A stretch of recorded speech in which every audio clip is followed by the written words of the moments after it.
Hi guys, I hope you all are doing great and your paper was very good. I expect this from you people because the paper was based on ICI module. Some questions were there from ICI module like relatable questions as discussed, like promissory note question was there as expected. Then your direct questions were there. Major of your paper contained contract act.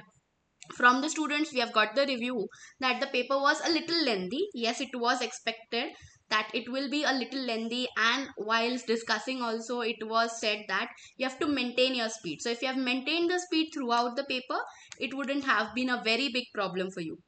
Easily I have heard that students have attempted 80 to 90 marks for the paper, and if you have correctly attempted that, it's easy for you to pass. So let's just go through the paper.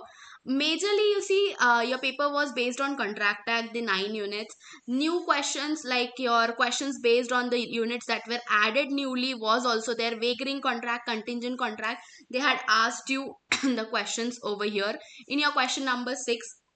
Then along with this, they have also asked you sale of goods act for around decent 15-20 marks. That was as expected for this type of paper. You have been given the questions where the direct questions were there from chapter number 1. This was expected, like 5 to 6 marks they will ask you from first chapter. SEBI, RBI and insolvency and bankruptcy code, in our revision also we had discussed, so this was an easy thing for you people. Then more of the direct questions were asked over here based on your contract act. Sorry. The surety rights enjoyed by surety against the creditor, principal, debtor and co-sureties. This was a very good question, a new type of question that they had asked based on your provisions, how much you are aware. So I am impressed with ICI's asking of question. Again, a very nice question, very easy smooth question for you people, based on determine the company, like whether it is a limited company by a government company or not, right? Whether XYZ Limited is a government company. Smooth question, 4 marks, very easy. Okay. Then some more direct questions, as in they have given you what are the characteristics and have asked you to explain sorry, asked you to explain the characteristics of LLP. So that was also a very good question for you people. I told you LLP they can ask you direct questions. So this was more or less a direct question.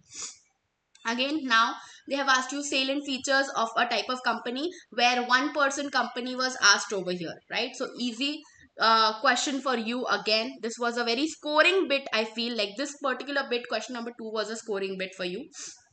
You also have your sale of goods act question over here, so it was a very easy thing.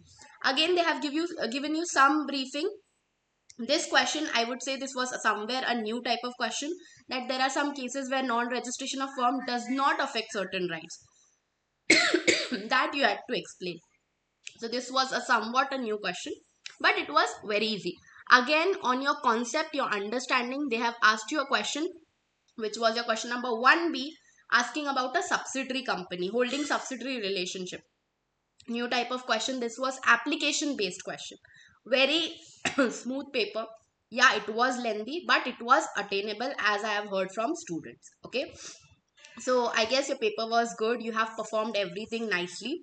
Now the paper is gone. Leave all the baggage of that paper with the paper. Okay. Don't look at the paper. Don't discuss with anyone. Go for the next 1.5-day planning that is given on Hari Academy channel, how you're going to prepare for your next paper. All the best for your remaining exams. Give your best. Thank you.